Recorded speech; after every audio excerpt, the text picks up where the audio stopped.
살아있는 사람은 그 누구도 무섭지 않다던 철혈의 군주. 그런데요, 왜 그는 매일 밤 단 하나의 새소리 때문에 거의 미쳐가야만 했을까요? 오늘은 태종 이방원, 그의 두 가지 얼굴을 아주 깊숙이 들여다보겠습니다.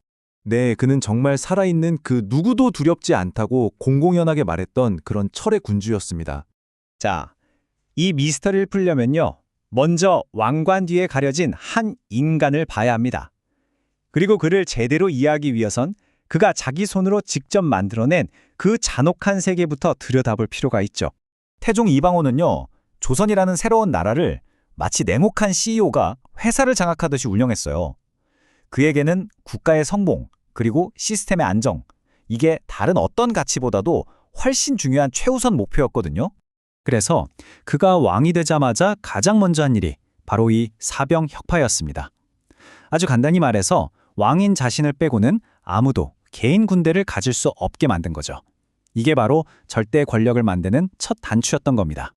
여기 이 표를 한번 보세요. 그의 방식이 얼마나 무섭도록 체계적이었는지 한눈에 들어옵니다. 왕권에 조금이라도 위협이 된다 싶으면 그 대상에 누구든 상관없었어요. 정치적 라이벌은 물론이고 피를 나는 형제, 심지어 아내의 형제들인 처남들, 그리고 자신을 왕으로 만들어준 1등 공신까지도 예외는 전혀 없었습니다.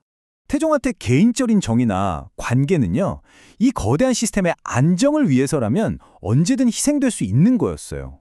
왜냐하면 그의 생각에 왕에게 동지는 필요 없고 오직 명령을 따르는 신하만 있어야 했기 때문이죠.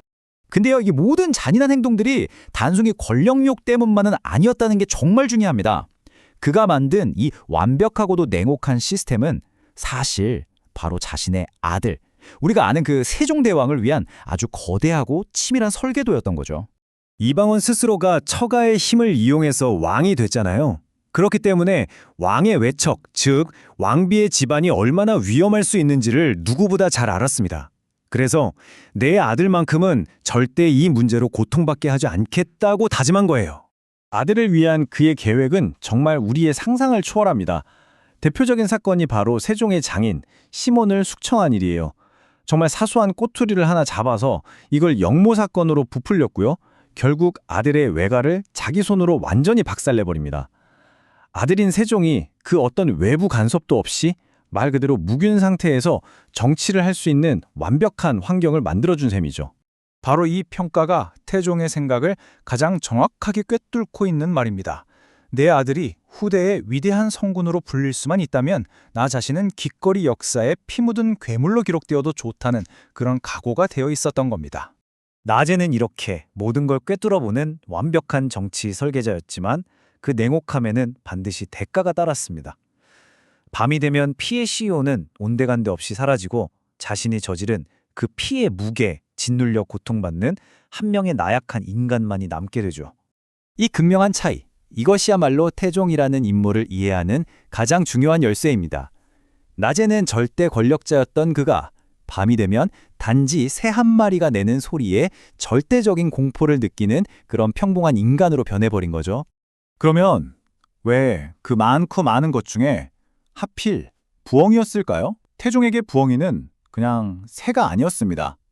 바로 자기 자신이 저지른 모든 죄의 업보, 그 자체를 상징하는 존재였던 거죠. 태종은 아마 이 오래된 시의 한 구절을 떠올렸을 겁니다. 부엉이가 우는 소리를 들으면서 자기가 죽인 이복 동생들의 어머니 신덕강호가 원혼이 되어서 네가 내 아들들을 죽였으니 이제 네가 사는 이 궁궐마저 무너뜨려 버리겠다고 저주하는 것처럼 들렸던 거예요. 핵심은 이겁니다. 그가 이 소리를 피하려고 궁궐을 몇 번이나 옮겼지만 아무 소용이 없었어요. 왜냐하면 사실 그를 괴롭혔던 건 부엉이가 아니라 부엉이 소리로 나타난 자기 자신의 양심이었으니까요. 그 죄책감에서는 결코 벗어날 수가 없었던 겁니다.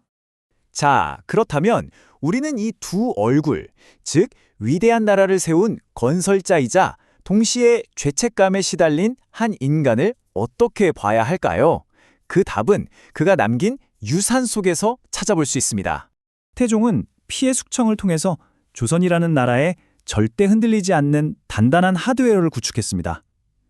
강력한 왕권, 안정된 국방력, 그리고 체계적인 행정 시스템 같은 것들이죠.